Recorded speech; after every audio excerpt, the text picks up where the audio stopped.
pagbati na may ngiti sa aking mga labi. Naghahanap ba kayo ng makakatuwang sa pagre-review ng inyong anak? Meron yan sa DepEd. Ang ETUlay online tutorial ay libre at handog ng ating kagawaran sa pangunguna ng OUA ICTS EdTech. Ito ay isang proyektong makatutulong sa mga mag-aaral, katuwang ang mga magulang o kasama sa kani-kanilang tahanan para masagutan at maunawaan ang mga modules. Hangad din ng programang ETUlay ang matulungan ang ating mga guro sa kanilang mga blended learning classes. Ang ating ETUlay ay mula kinder hanggang senior high school. Bukod sa academics, meron din tayong mga special programs gaya ng All is Wellness, Reading and Math Remediation, Storytelling, Mommy Tech Talks, Classes sa Gramatika, Speech Class, Financial Literacy, at marami pang iba. Pinalawig din ng ETUlay ang ating Alive program para sa mga mag-aaral mula grade 1 hanggang grade 3. Gayun din ay mayroon tayong ALS program at SPED tutorials na makasisigurong makakamit ng lahat ang inclusive education. May SPED hotline na rin para sa inyong mga katanungan patungkol sa special education. Kaya, subaybayan mula Lunes hanggang Biyernes, mula 9:00 ng umaga hanggang 7:00 ng gabi ang ating ETUlay.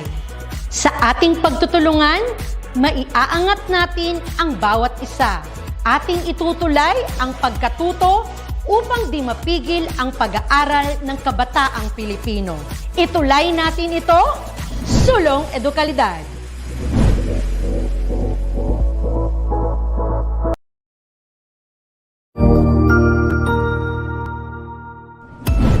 Mabuhay! Isang mapagpalang araw sa ating lahat. Ako ang inyong lingkod, Tutor Madge. Welcome sa ating ETUlay, ang ating libreng online tutorial na hatid ng ating kagawaran ng edukasyon, ICTS EdTech. Ang programang ito ay inaasahang makatutulong at maging karagdagang kaalaman sa mga mag-aaral mula kinder hanggang senior high school, ALS, Alive, at SPED learners. Bukod sa pagsagot ng mga modules, ang ETUlay ay may mga special programs din na siguradong aabangan ninyo araw-araw. Katuwang ang ating mga minamahal na mga magulang at guro ay maitutulay natin ang pagkatuto. Kaya, ihanda na ang inyong module, lapis, papel o kwaderno. Ihanda rin ang isip, mata at tenga sa isa na namang makabuluhang aralin. Tayo nang matuto kasama ang inyong volunteer online tutor sa oras na ito.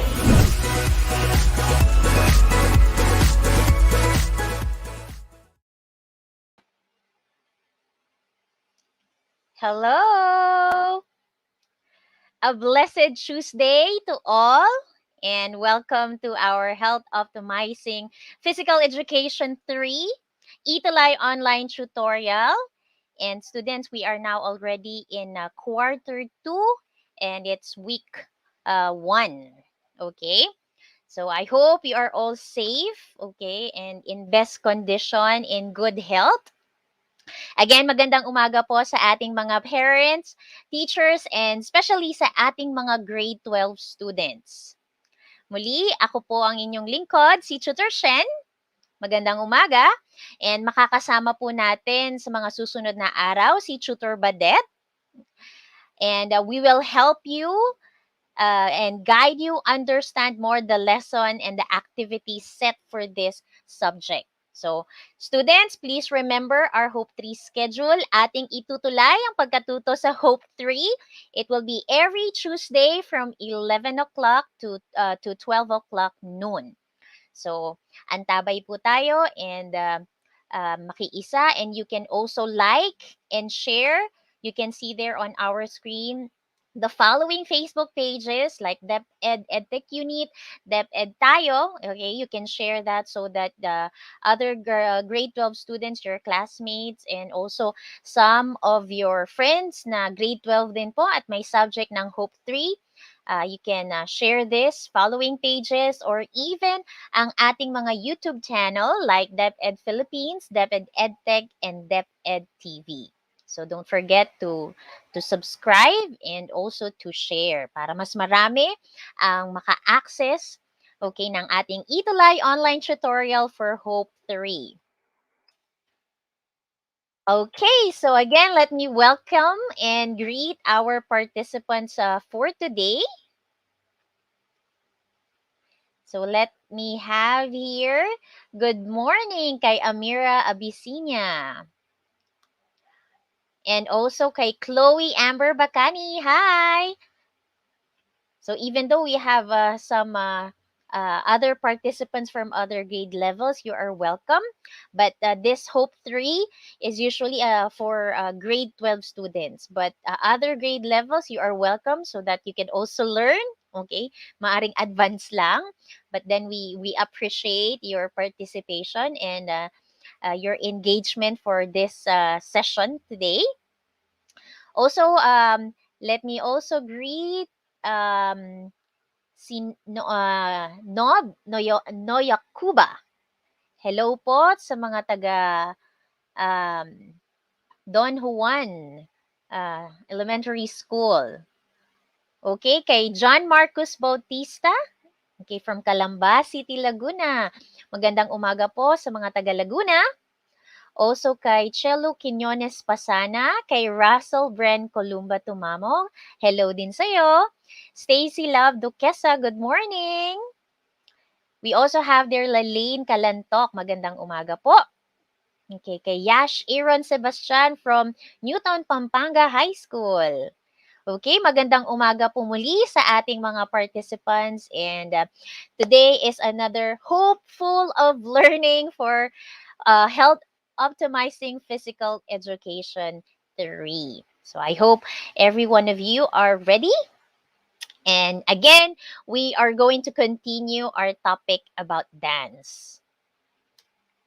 And let's have here our today's agenda.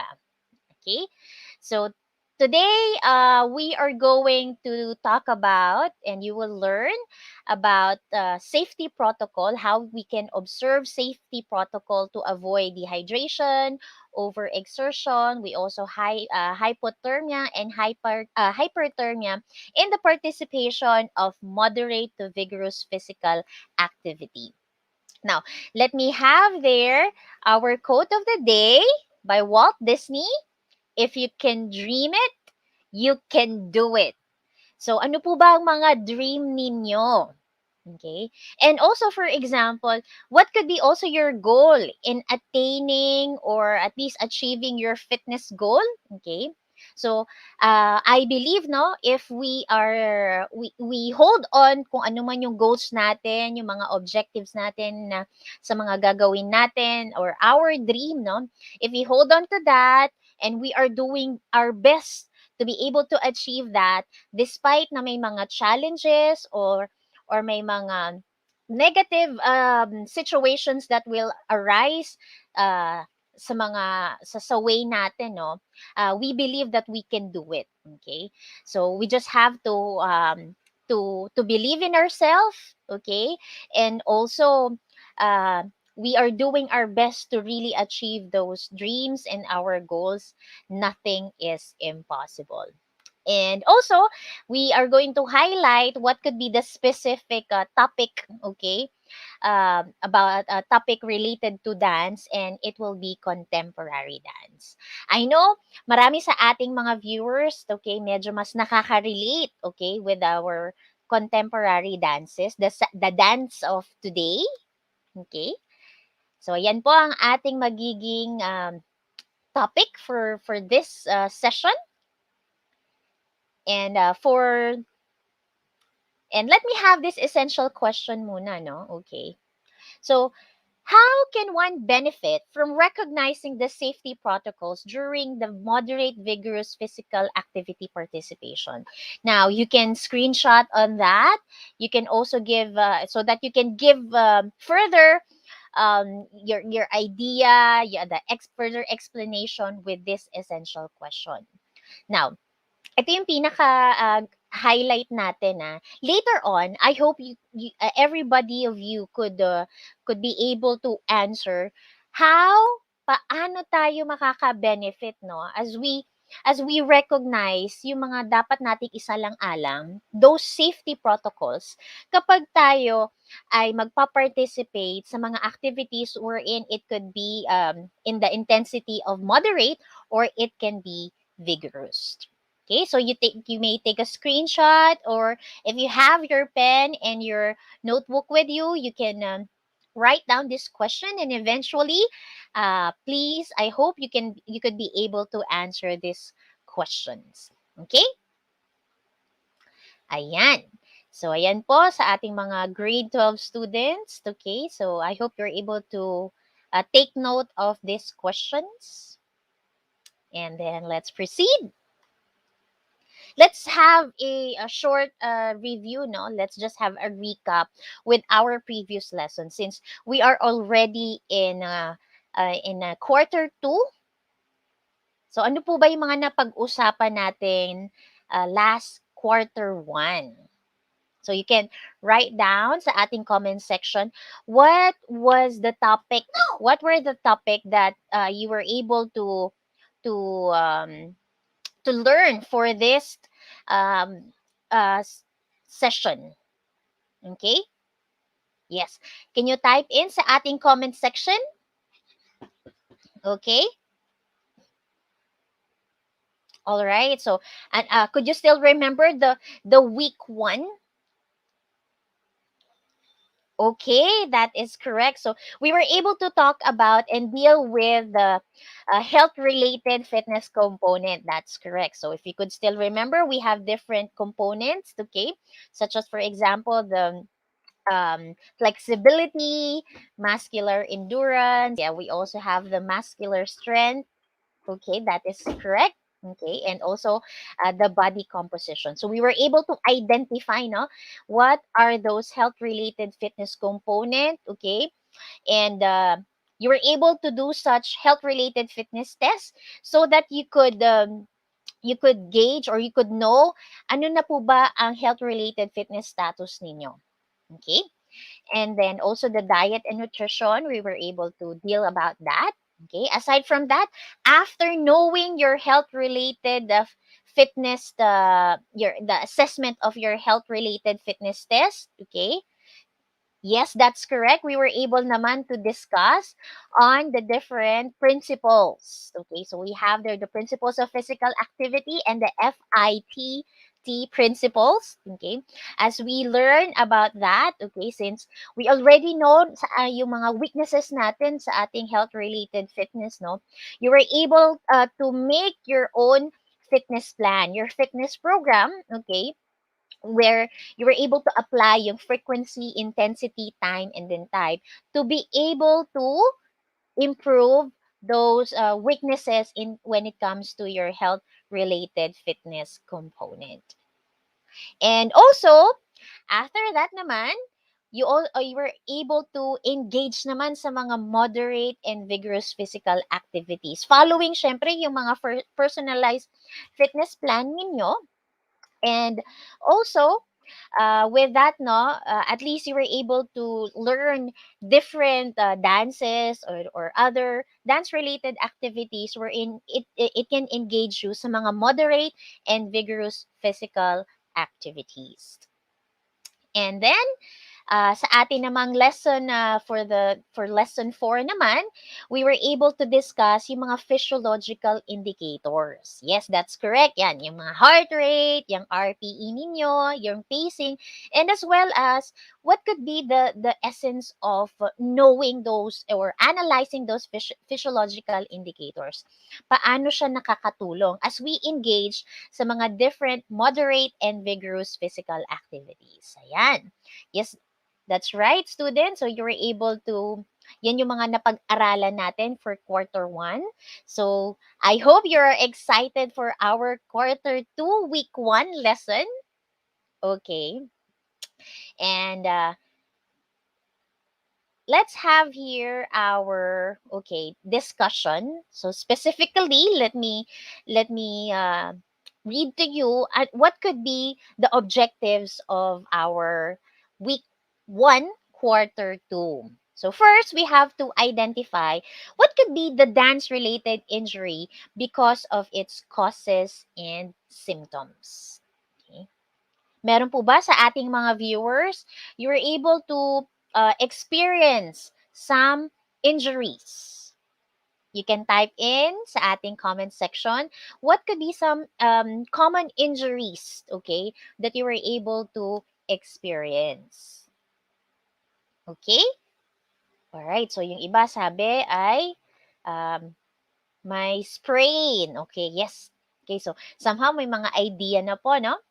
And aside from that, what could be the different ways for you to prevent those dance related injuries? So sometimes when engaged to activities, excitement, all right, and as we engage with the different activities, there are some unnecessary circumstances na hindi naman natin ginusto that may happen, okay, that may lead to to some injuries. But let's have here the different ways.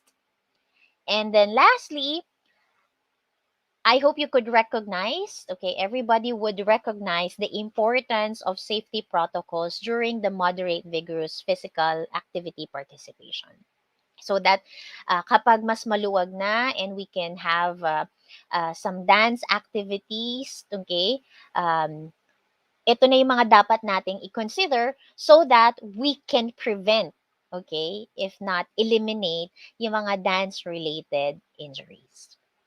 So let's get started with our first activity, and let's have the activity dance data analysis. So as I flash on the different some data, no, I want you try to analyze, okay, the following.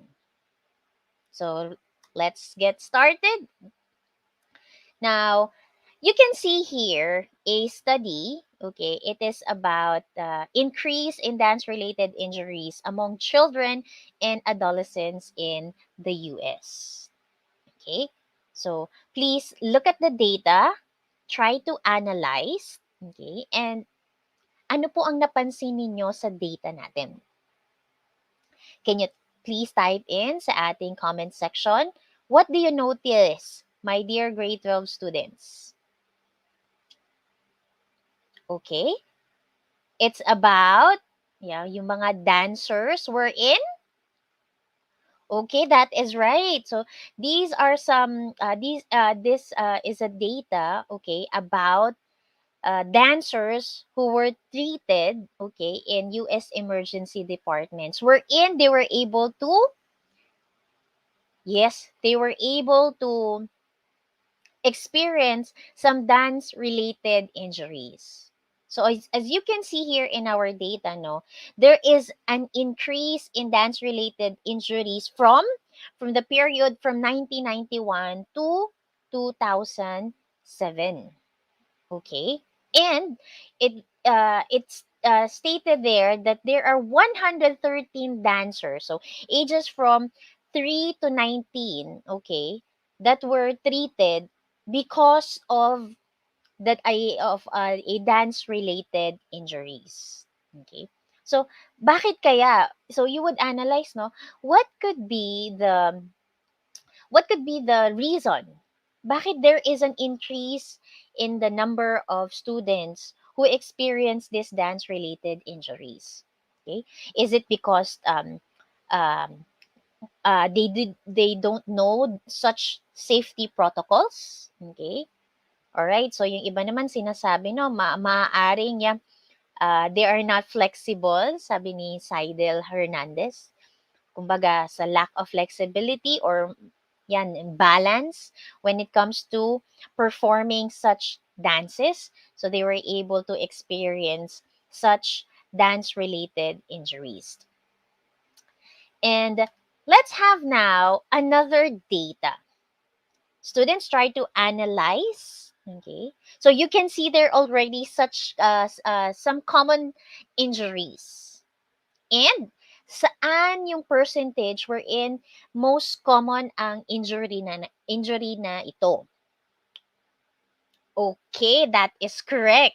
The answer here, based on the given data, yeah, mas marami ang nakaka-experience ng sprain and then strain, which is 52%. And what's the common cause? Okay? Yes, because of fall. So, maaring how you balance yourself, okay, when you do such routines, okay, maaaring hindi rin prepared ang katawan ninyo, okay, so when eventually na-experience nyo itong fall. So, yes, tama ang answer ni Gleo Paguyo and then also ni Christine Nulian. Good work. Yes, that's correct. Shing Hamero. That's very good. Thank you for that. Yes, and mapapansin rin ninyo, no? What could be the um, body part which is very common as we experience or people would experience dance related injury? So, pakitingnan nga po, anong common body part ang mostly experienced? Okay? For individuals to experience this dance related injuries.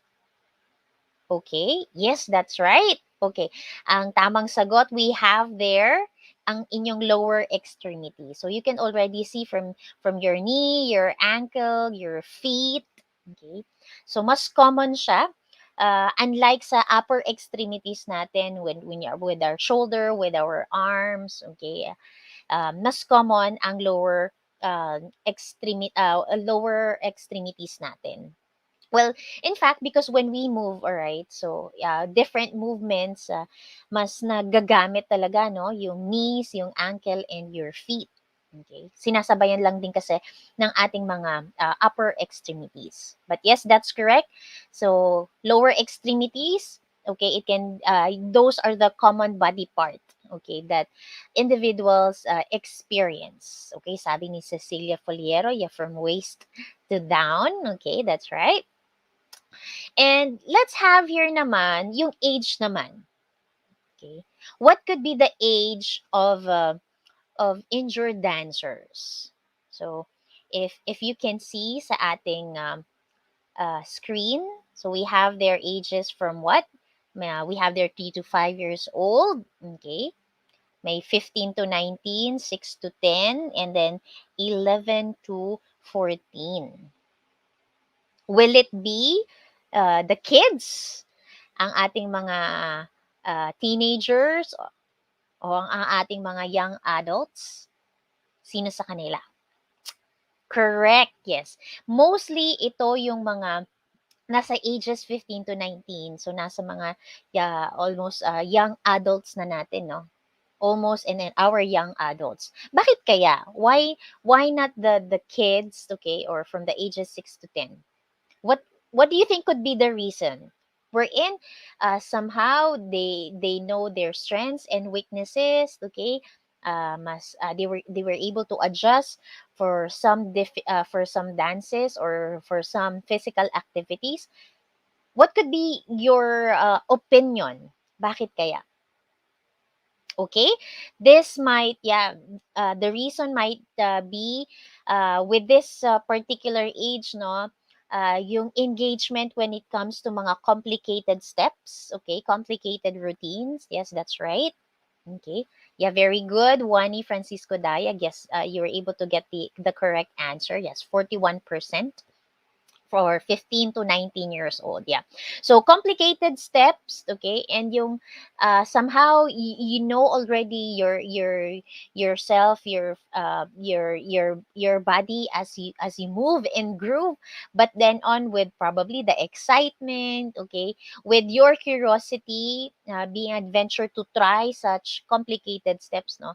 May mga bagay tayong maaring hindi inaasahan that led to such related injuries. Okay? Sabi ni Juani Francisco, probably no mas ano yung pag increase of weight. Okay, no, somehow kung hindi naman porket na we have increase in weight, no, because it would also depend, no, sa kung as you increase in your weight, normal naman ang classification niya with our body mass index. But yeah, those are some, okay, sabi ni Cecilia. Yeah, probably at this age, very playful pa. Yes, okay. Yung excitement, enjoyment while playing with their peers, okay. And then minsan hindi na nakikita yung mga possible situation that may lead to dance-related injuries. Very good, students. And let's have here the last one. We have the safety precautions. Okay.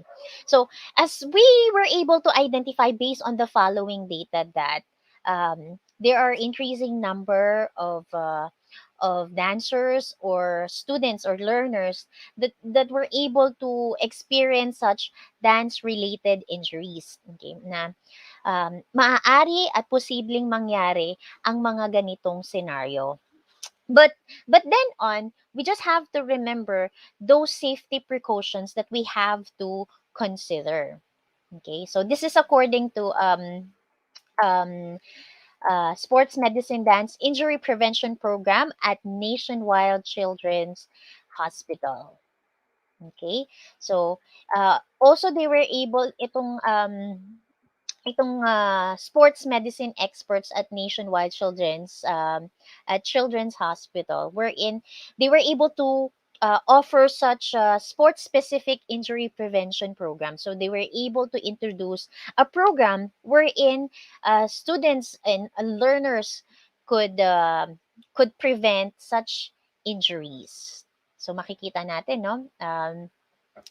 Aside from that, yung correct breathing, paano mai-improve yung proper posture and balance, and especially they have to strengthen yung mga core muscles nila as well as yung mga upper and ang kanilang lower body muscles to be able to to improve the balance, their flexibility, their strength as they could perform different dance movements and routines. So makikita natin with the safety precautions dyan, no, that it's very essential that you have to warm up.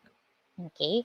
I know, no, nasasabi na natin yan whenever we have some physical activities, your teacher let you do such warm up because it would prevent you sa mga injuries. It would also prepare your body, okay, sa mga complicated movements na gagawin nyo within the activity. So just remember lang, no, students, na if you are engaging or if you are doing your warm up, no, napaka-importante na your warm up because we have different kinds of warm up, no. So pwede namang may jogging, may mga stretchings like dynamic stretchings, mga static stretchings.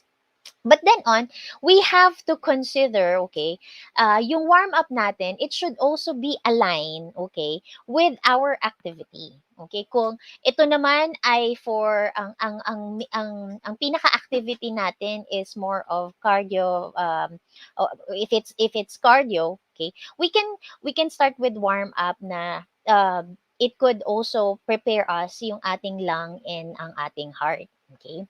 Or if you think mas mas magiging different routines wherein upper and your lower body muscles, okay, would be present sa inyong physical activities. Now, yeah, you can have some stretchings, okay, to prepare your body for basic to complicated routines. So, yun po tatandaan natin, hindi lang tayo basta warm up. Our warm-up activity should be aligned sa pinaka-activity natin. Okay, so always stretch, all right? And also, dapat you have to concentrate on proper technique. So, yung body positions, okay, yung mga alignment ng ating shoulder, ng ating arms, and even for example the execution of your lower extremities, no, ang ating legs and feet, to prevent us from falling, okay, as we balance ourselves, makakaya natin. So you should concentrate yung tamang execution ng bawat movements, ng bawat step pattern or ng isang figure. Okay? And syempre, you have to stay well hydrated. So it's very important that you have to drink, yung pag-drink natin ng water before and during and after engaging to physical activities. And syempre, we have to get plenty of rest as well. If we were able to engage, no, sa sa mga training, okay, or a long period of hours ng pagsasayaw or ng isang physical activities, no, remember that we have to get some rest, no? Kasi kapag nasistress yung ating muscles, ang ating mga bones, okay, as we move that, okay, during our rest, okay, pumapasok dyan yung tinatawag nating bone hypertrophy, yung muscle hypertrophy, where in this period, okay, mas nagiging stronger ang inyong mga muscles, bigger ang inyong muscles, or pag sa bones naman, mas nagiging denser, nagiging thicker ang inyong mga bones. So, very essential that as we engage to physical activities, no, moderate or if it's an intense physical activities, please don't forget to get plenty of rest. All right. Now, let's have to analyze again, why do injuries happen? Bakit ba siya nangyayari? So as you can see here, according to Green Dance, okay, wherein ang mga dances, ang mga physical activities, okay, it's considered a physically demanding activity. Why is it a physically demanding activity? So, particularly, for example, in a dance. As you dance, hindi lang naman siya just a one-time performance. Okay? When you dance, or for example, you have a certain competition that you have to join, okay? And before that particular competition, syempre you would undergo training, okay? May practice. As you practice, hindi naman one time, big time, okay na ang lahat, okay? So maaaring you are starting, yeah, as you choreograph your dance performance, okay, what could be the best movement, okay, yung routine na also para mas ma-justify mo yung expression, yung what you want to communicate with your dance performance. So you undergo training, okay, and sometimes 5 hours in a day. I remember, no, back during our college days, na kami ay magpa-participate, or we have a contest. Okay? Kami ni Tutor Badet, for example, 1 month, o yung iba nga, 2 months training pa kami. And then, hindi lang siya 1 hour or 2 hours. Okay? Sa una, we started half day. May pagkakataon kapag medyo may mga kailangan pang dance routine na mamapolish, okay? We undergo training from morning until afternoon. So, and then we just repeat the different dance movements as we master yung pinaka routine. And then after we master that, no, pinapolish pa namin siya para kung sa tamang proper execution ng aming arms, yung body positioning. So hindi lang siya 1 or 2 hours. So that's why we could really say that dance activities is considered a physically demanding activity, because it's not done just once or twice or 1 hour or 2 hours, okay, but then on it can it we can have this physical activity in a period of hours. Now, according to them then, sabi nila, 5 hours a day or longer leads to an increased risk of stress fractures and other injuries. So particularly, no, kapag medyo intense yung mga dance movements and the routines that are applied for that particular training. Sa amin naman, even though we train from morning until afternoon, may mga break time naman yon, may period of rest, okay? We're in, for example, no, as we rest our body, that's the time that we prepare our props, okay? May tatahiin kami, aayusin namin yung shoes, okay? Hindi talaga very intense na morning until afternoon talagang uh, puro what do we call that, yung todo performance as we execute the different movements. So there are period of between rest. So that explains that dance can be an instrument or a factor, okay, of a demanding activity na pwede ring mag-lead to such dance injuries. So, as you can see here sa ating screen, okay, you can see marami talagang mga dance related injuries na pwedeng maranasan ng isang dancer or ng isang student. So, we won't go on this. So, maaring as you read the different dance related injuries, you can search on that during your free time, okay, na ito pala yung mga possible pa. So marami din tayong pwedeng maranasan when it comes to different injuries. But for the meantime, let's focus muna yung mga common, okay, and yung mga dapat din nating isaalang-alang. Okay? Now, here is a video of Tutor Badet when she discussed the different dance related injuries. So I want you um, to watch this.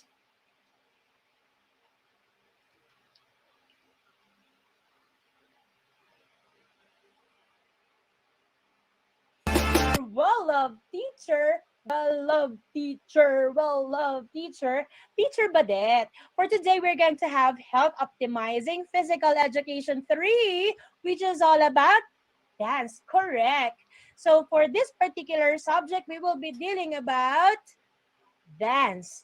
And with that, I want you to please stand and let's have some warm up. Are you ready? 1, 2, 3, shake and shake. And 1, 2, 3, shake and why is that? My back is aching. It's so painful. Have you experienced this also during the other physical activities that you do? You also might experience this as well in dancing. Why do you think this is happening to you? Or why do you think it happens also to me? Let me leave you with that question, as I already have shown you here our essential question. Yes, for this particular topic, we will be dealing about dance-related injuries. And for that, I want you to read the essential question, and let me read it also for you. Our essential question for today is, what is the significance of identifying the cause and symptom of dance-related injuries? And for this, I want you to put in mind your answer, because I want you to answer this as we go along to our discussion this morning. Now, let's have the definition first of dance-related injuries. Dance-related injuries are the different injuries that one might experience after a prolonged and repetitive movements is done when your muscle, your body is not prepared of doing so. Dance is a physical demanding activity, and I know that you know that dancers perform repetitive movements for several hours a day that made the muscle, the body, to become more prone in acquiring dance-related injuries. Now let's have the different dance-related injuries. Number one is the most popular among them all. This is what we call ankle sprain. An ankle sprain is caused by twists ankle after a jump. The symptom that you might experience is a pain at the side of the ankle. Another example of a dance-related injury is what we call the back strain.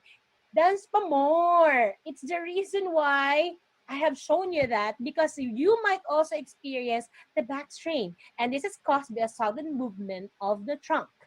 The symptom, pain and stiffness at the low back. Another example of a dance-related injury is what we call the dancer's fracture. The dancer's fracture is caused by the twist foot when turning. The symptom, pain at the outer part of the foot. The last example that I'm going to show you is the hip and knee osteoarthritis. For the hip and knee osteoarthritis, the cause might be a prolonged and repetitive loading. The symptom that you might experience, pain worsens over time. So again, those are the different dance-related injuries. Can you please name it all again? We have number one is ankle sprain. Good. Another one is the back strain. Next is the dancer's fracture. And the last one is the hip and knee osteoarthritis. I'll be leaving you with those dance-related injuries. Going back to our essential question, I hope you are able to answer it. It's important that you know the cause and the symptoms for you to correct, for you to prevent yourselves from acquiring these dance-related injuries. I'll be leaving you with this cute quotation. I broke my leg is all I did. I didn't break my brain. So if you have experienced injuries, don't be afraid to tell anyone that you're experiencing it so everybody could help you, for especially to those who are known into applying first aid. And in everything that you do, always break a leg. So that will be all for this day. I hope you have learned something today about dance. And with that, I'm waving you goodbye. This is again your well-loved teacher, Teacher Badet. See you again soon. All right. So, as you can see there, there are different types of injuries. So those are just the common injuries, no. So, there are different ways to prevent. So, Tutor Badet already mentioned yung ankle sprain. Okay, so maaari na ninyong ma-prevent yan by simply exercising you do such exercise wherein it would strengthen yung particular part, yung ankle, and para mas ma-improve ninyo ang inyong balance. Okay? Also, she mentioned about back strain, no? What you can do is, syempre, basically, ang mas maganda dyan to prevent is you could be able to execute yung proper posture and yung technique para at least, no, hindi nyo ma-experience itong mga strains at your back. Also, we have the dancer's fracture wherein, ganun din, with ankle sprain, you do such exercises that would strengthen ang inyong ankle. Essential dyan yung ma-improve ninyo ang balance ninyo so that you would prevent those dance injuries. We also have yung Achilles tendonitis. Okay, so just have to engage with strengthening and flexibility exercises. Okay. So, yan yung mga examples ng mga dance-related injuries, common dance-related injuries that a dancer might experience. So, yeah, rest, okay, proper technique, and also doing some exercises that could strengthen different body parts, okay, to improve your balance, your flexibility, okay. So, those are the different ways na tatandaan natin so that we could prevent ourselves, o mas maganda, no, eliminate ourselves for experiencing those dance-related injuries. Now, also, moving on, okay, we have the next one is all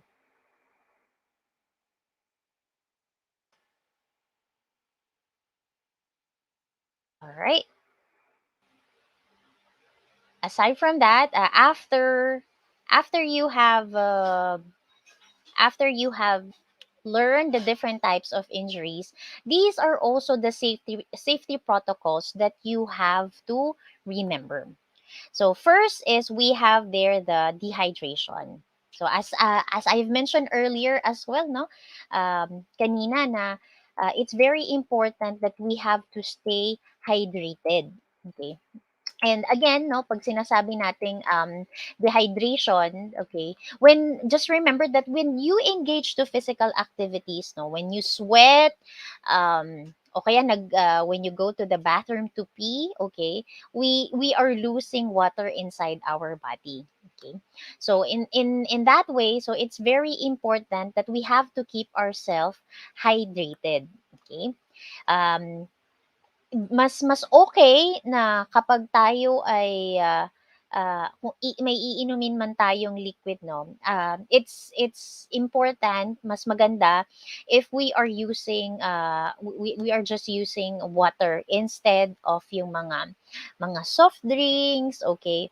Or aside from that, baka yung iba 'no ay umiinom ng tea, okay, or ng coffee, okay, it is better that you just drink water. So remember, no, mapapansin nyo naman po when it comes to um, your urine.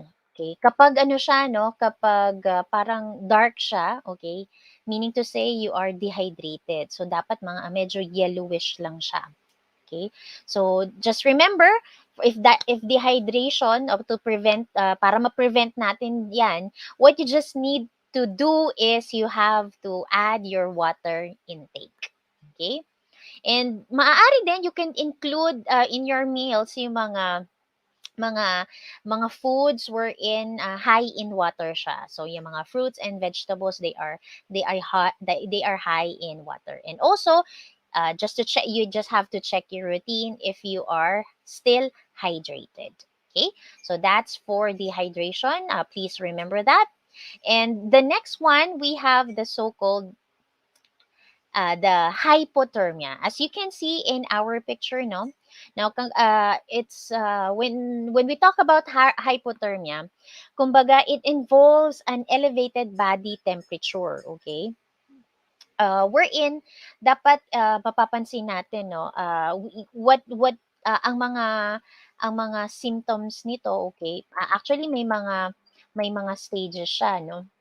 But for hypothermia, a person could feel yung dizziness, okay, pwedeng slurred speech, okay, or weak pulse, yan yung pwede niyang maranasan. Okay, but then on, kapag hypothermia, so makikita niyo na there is an increase, okay, pagbaba, rather, pag-decrease ng body temperature niya, wherein kailangan din syempre ng immediate medical assistance. But to prevent that, no, it's very essential that you have to transfer or move yung individual, yung dancer, to a warm and dry place. Okay, kung sa tingin nyo basa ang kanyang damit, you have to remove that wet clothing, okay? Or and also try to cover yung whole body niya. Yung iba gumagamit ng blankets, okay? May mga insulation blankets, okay? Para mas maging warmer ang pakiramdam ng isang tao. And the opposite of hypothermia is what we call the hyperthermia. So here, there is an abnormally increased of body temperature. And this is resulting on, for example, no, because of yung uh, nasa high ambient air temperature, okay, with the onset of dehydration, wherein it could result on losing too much sweat without adequate water intake to replenish yung body system ninyo. So to avoid this hyperthermia, no, mas mainam that we have to avoid engaging to activities in the time na yung kumbaga heat of the day na tinatawag natin. Pag time na masyadong tirik ang sikat ng araw. And it's also important that you have to be aware with your physical condition. As you engage to such outdoor activities, okay? Huwag nyo din masyadong aggressive, no? O masyadong excited to engage to that particular physical activities, no? Masyado tayong aggressive wherein our body condition is not really good as well, okay? And yeah, you have to rehydrate yourself. Yeah, you just have to drink lots of liquid. Okay, yung iba, no, may mga ginagamit um, salt tablets. Yung iba, there are people who are using those salt tablets. Okay? So, yan yung mga safety protocols that you have to consider. So, we have the hypothermia, hyperthermia, and also the dehydration.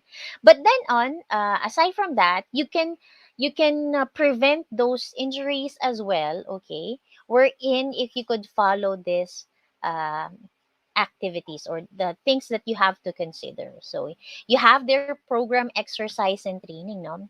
So from simple to complex movements or activities, okay, as you prepare your body, okay. Kasama na din dyan sa program exercise you consider the FIT principle. How often would you do that exercise or dance training, um, its intensity, what could be the time, okay, and including the different types of activities necessary to improve your skills as well, and also to improve your performance. Minsan sinasamahan na yung program exercise ng food, okay, mga suggested food, okay, that would really, if it you have to be with this para with this dance routine, no. Depende kasi yan kung more on yung sa strength, okay? Mapapansin natin ang pag-execute ng mga different movements together with the strength or cardiovascular endurance, for example, kung ito ay festival dance, kung ito ay street dance. So, ano yung mga kailangan mong food? Is it rich in, it should be rich in carbohydrates, okay? So, with that program exercise training, nakaangkla na yan sa para mas ma-achieve mo, mas ma-improve mo yung skills mo, and also your ma-achieve yung desired fitness level ninyo. We also have their adequate recovery, wherein it's very essential that there should be rest, okay? And kapag sa tingin nyo, you were able to, alam nyo na, no? You were able to learn different dance injuries, and na-explain kanina yung mga symptoms, no? Okay? So, when to engage yourself to activities and when to rest. Isama na natin yung appropriate environment, no? Mas mainam, for example, with your body condition, okay, there is the certain time that you have to engage with the physical activity, okay, hindi masyado kainitan, okay.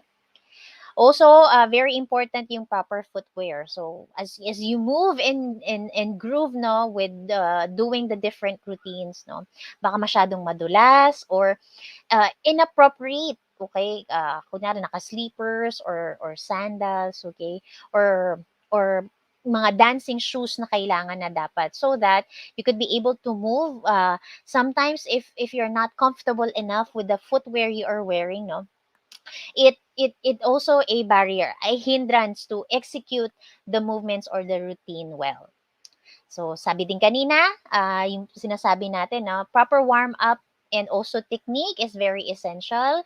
Cross-training, you can engage to different activities na it is related to improve your flexibility, your muscular strength, or even improve your cardiovascular endurance. So, you may try other activities related or other dances, for example, na it could achieve the same benefit, okay, ng sinasayaw mo.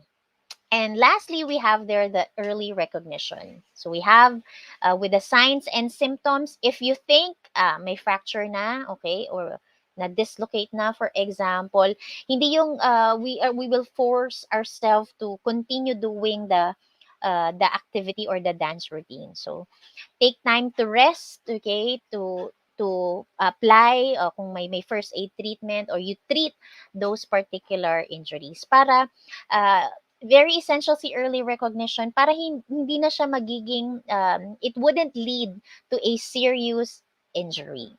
So I hope you would remember some reminders on how you can prevent yourself for such injuries. And I think natatandaan nyo ito, no? Pag sa dance injuries treatment natin, the first aid treatment that you can do is what we known as the RICE method. So you apply rest, okay, ice, compress, and then elevate. Okay, so rest, hindi na yung you were able to experience this dance injury and then we do different things pa. So it would lead to further injury if we don't rest it. Okay, so you have to apply ice. Okay, very essential, no? At least within 48 hours, you apply meron tayong cold compress. But that it doesn't necessarily mean that all throughout 48 hours. No? So for example, in the morning, okay, na we're in my, after having that cold compress, i-rest mo siya. And then, for example, after 5 minutes, may rest ka, and then cold compress na naman after 10 minutes, for example. So may between rest siya. And then after sa morning, sa afternoon na naman, and then sa evening, not necessarily within 48 hours. Yung duration niya ng pag-apply ng cold compress, it should be 48 hours. And then, yung mga ika-third day, yan, pwede na rin yung hot compress.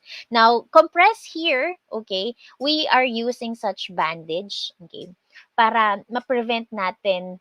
Minsan kasi with our sudden movement, biglaan, okay, nakakalimutan natin that we are injured, for example, or if we want to move to a different position, okay, having that bandages, okay, it would prevent na mas maigalaw natin yung injured part.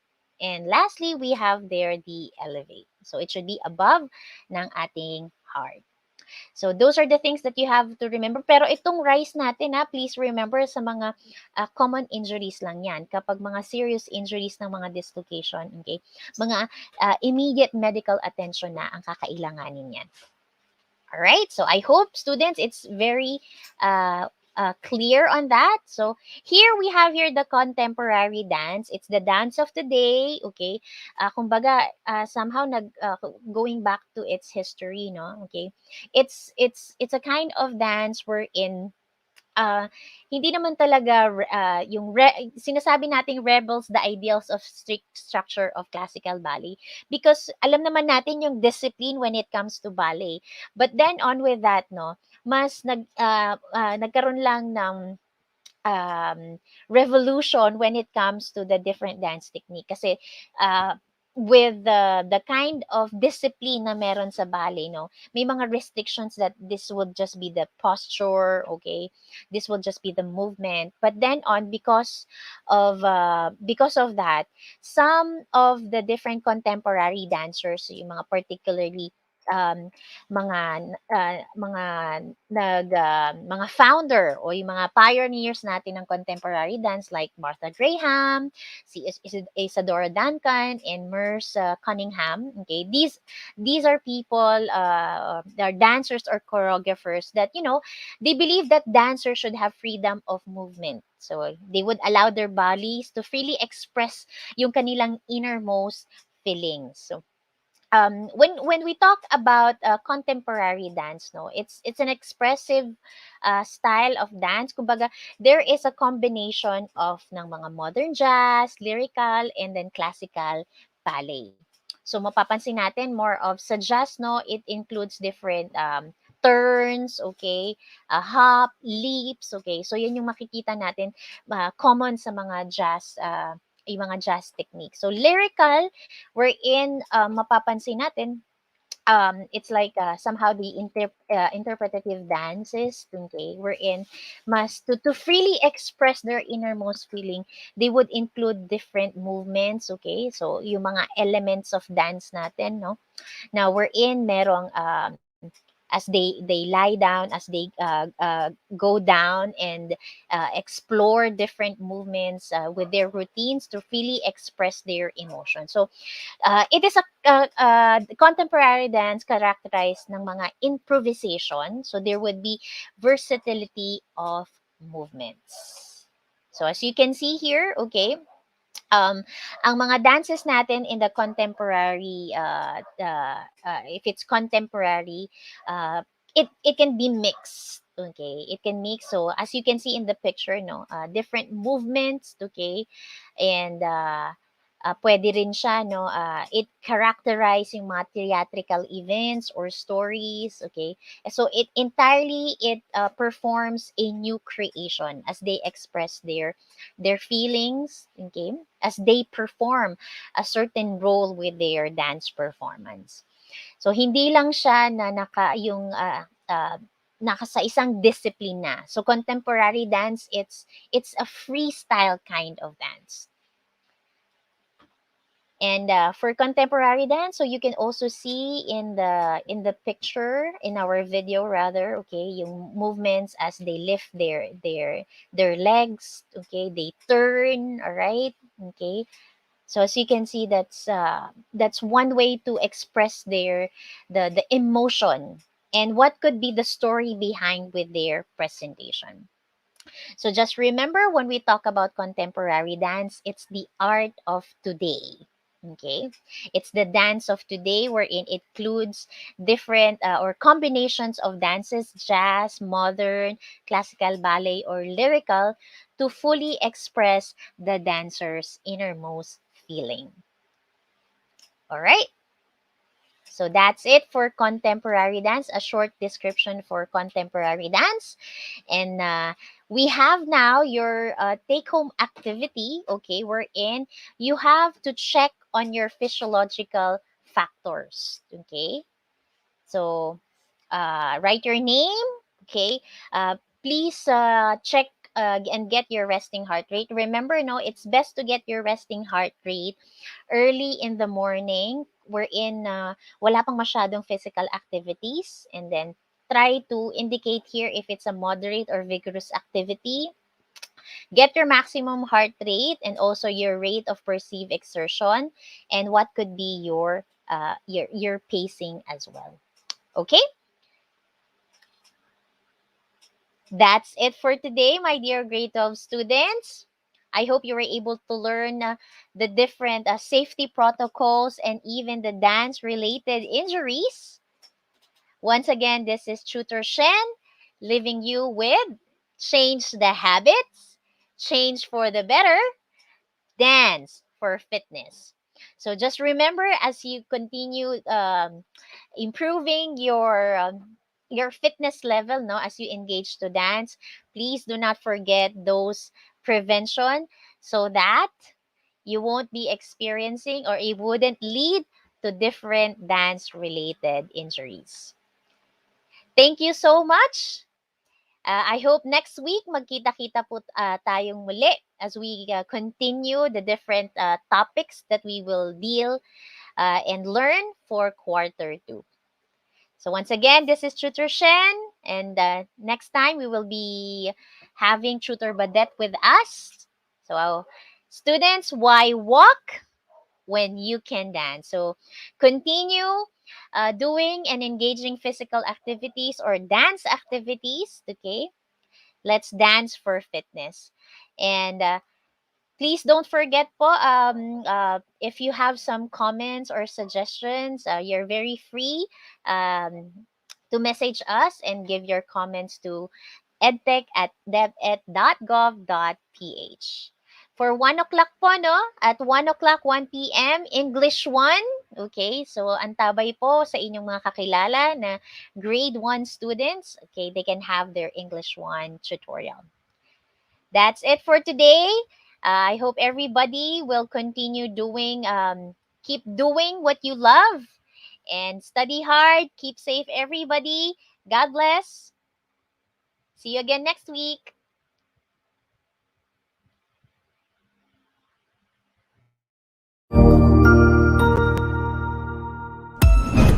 Ang husay naman! Natapos mo ang iyong tutorial session kasama ang iyong mahusay na ETUlay tutor. May bago ka bang natutuhan?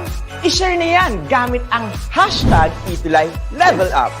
Huwag aalis ha, dahil may susunod pang programa na pwede mo ring panoorin at salihan.